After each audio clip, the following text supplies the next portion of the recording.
تو فرعون بنی اسرائیل کے جوانوں کو قتل کرتا رہا۔ اب جب جوان ختم ہو گئے تو پھر بچوں کو قتل کیا اس نے، پھر بچے ختم ہو گئے تو اس نے کہا کوئی بچہ پیدا بھی نہ ہو بنی اسرائیل میں۔ یہ تھی نا اسٹریٹجی۔ تو فرعون جو تھا وہ جوانوں کو قتل کرتا رہا۔ آج کا جو فرعون ہے وہ بھی جوانوں کو قتل کرتا ہے۔ آپ دیکھیں عالم اسلام میں جہاں جہاں، اپنے ملک میں دیکھ لیں کس طرح جوانوں کو ٹارگٹ کیا گیا۔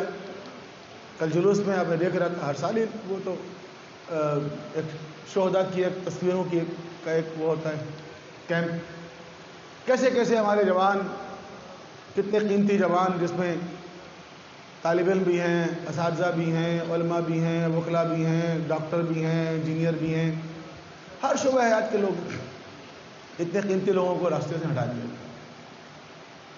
تو اس کا نقصان پہنچتا ہی نہیں پہنچتا ملت کو، اس کا نقصان پہنچتا ہے۔ یہ فرعونی سوچ، جوانوں کو ختم کر دو۔ پاکستان کے جوان، افغانستان کے جوان، ایران کے جوان، شام کے جوان، لبنان کے جوان، عراق کے جوان، جہاں جہاں ممکن ہوا انہوں نے جوانوں کو تحت کیا اور کر رہے ہیں، قیمتی جوانوں کو جو سرمایہ ہے پوری امت کا اور ملت۔ لیکن آج کا جو فرعون ہے وہ سارے جوانوں کو قتل نہیں کر سکتا۔ فرعون کی حکومت بڑی چھوٹی سی تھی اور وہ مصر کا حاکم تھا۔ تو آپ ایک ملک میں، ایک شہر میں تو یہ کام کر سکتے ہیں کہ جس کو چاہے مار دیں۔ آج کا جو طاغوت ہے، آج کا جو استعمار ہے، آج کا جو فرعون ہے، وہ پوری دنیا پہ قبضہ کرنا چاہتا ہے اور پوری دنیا کے جوانوں کو قتل نہیں کر سکتا وہ۔ تو جہاں تک ممکن ہو جوانوں کو قتل کرتا ہے، اور بعض جوانوں کو نہیں کرتا ہے، چھوڑ دیتا ہے، مگر ان کی جوانمردی کو قتل کر دیتا ہے۔ جوان کو نہیں کرتا، لیکن ایسے آئیڈیاز، ایسے پروگرامز، ایسے ٹی وی کے چینلز، ایسے انٹرنیٹ کے ویب سائٹس، ایسی ایکٹیویٹیز عام کر دیتا ہے جس سے جوان تو موجود رہتا ہے، اس کے اندر کی جوانمردی ختم ہو جاتی ہے۔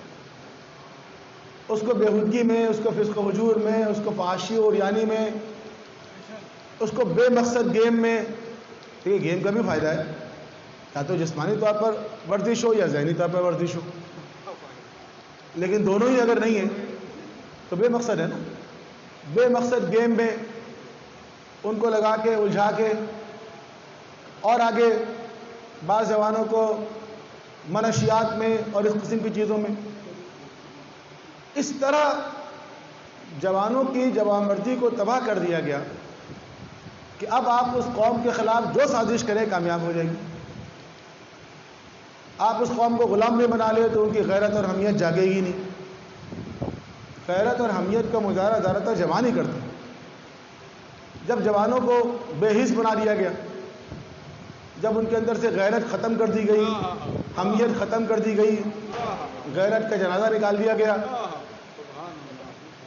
تو اب اس قوم کے خلاف جو چاہیں آپ کریں، اس کی غیرت کو کوئی فرق نہیں پڑتا۔ تو ایک تو یہ ہے کہ جو قیمتی جوان ہیں ان کو راستے سے ہٹا دو، اور جن کو نہیں ہٹا سکتے ان کو ڈی ٹریک کر دو، جو صحیح راستہ ہے اس سے ہٹا کے کسی اور راستے پہ لے جاؤ، اور پھر اس قوم کے خلاف جو چاہو کرو۔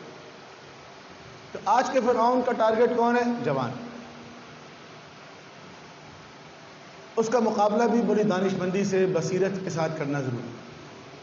آپ کو اپنے پورے سرمایہ کو بچانا ہے، دشمن کے ہاتھ میں پلیٹ پہ رکھ کے نہیں دینا ہے کہ جس جوان کو ہم نے اتنی محنت سے تیار کیا، اتنی اس پر ارخ ہوئی، اتنی اس پر سرمایہ گزاری ہوئی، اور ہم نے اس کو پلیٹ پہ رکھ کے دشمن کے حوالے کر دیا۔